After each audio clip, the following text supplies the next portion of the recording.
una, nung lumabas si Cotesa, and in fact, nagkaroon na ng away, di ba, kahapon, kinuha siya ng Marines to protect him. Which was being denied by the Marines. Marines, okay. Hindi na pwede i-deny.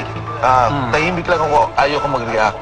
But nasa kanila, nasa MC2, which is the intelligence arm of the Marines. Okay. Which is his mother unit, nung active pa siya. Ngayon, Are you saying he's still there? I'm not sure. Okay, hindi ko alam. Ngayon ang nangyari, hindi na siya protected, detained na siya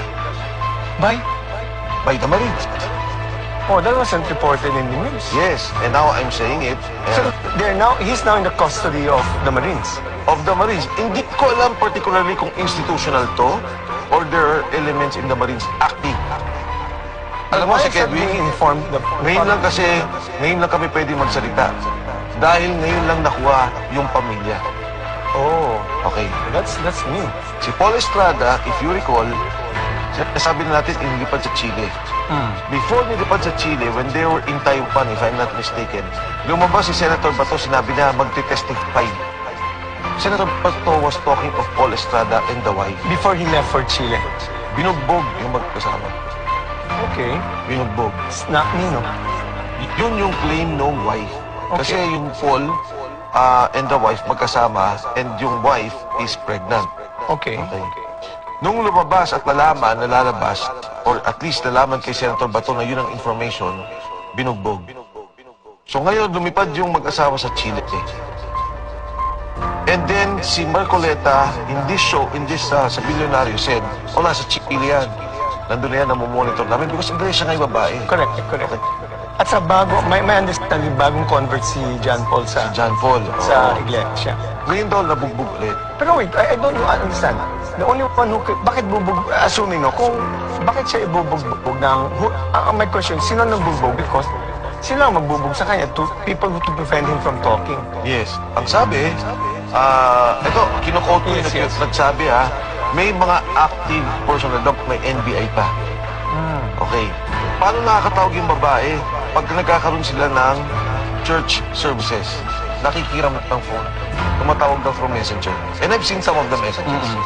Ngayon, ang sabi pa ng babae, meron kaming Philippine passport, pero hindi namin alam ang pangalan namin. Kinonfiscate nila. So how were they able to fly out of the country without a passport? Initially, they were using their own passport. But I thought it was confiscated. Confiscated by those holding them. All right. Okay. So that was when they were here. So how were they able to fly out? Lumipat ata sila, meron silang hawak na passport, no? Pero I think they were anticipating already na baka pa-cancel yung passport nila in view of the investigation. Kasi ang clear na sinabi ng babae. Wait. That's pretty difficult to... You're suggesting you're not stating that the passports were confiscated. So if they were confiscated, there's no reason for whoever confiscated to return it, and therefore they might have flown off out of the country using a forged passport. Because you can only have one passport. Clarify ko, yung kumuha ng passport nila, yung may hawak sa kanila. Because the term you used was confiscate. Yes, kinonfiscate daw. So let's say lumabas tayong dalawa, pagdating natin sa ibang bansa, kinuha ka yung passport mo. So hindi ka pwedeng umalis. Correct. Hindi ka pwedeng mag-travel. Yun daw nangyari. Wait. Ginamit nila yung passport nila. Ano ba yan? Visa-free ba ang Chile? Hindi, well, ang sabi ng babae, meron kaming ginagamit ng passport pero hindi rin namin alam ang pangalan namin.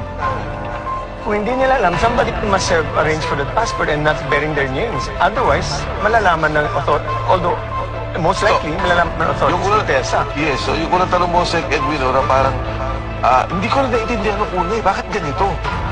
Yung tanong mo, sabi ko, come home, parang kung ako rin, natatakot ako. I'm sure alam niya nangyari kay Paul Estrada.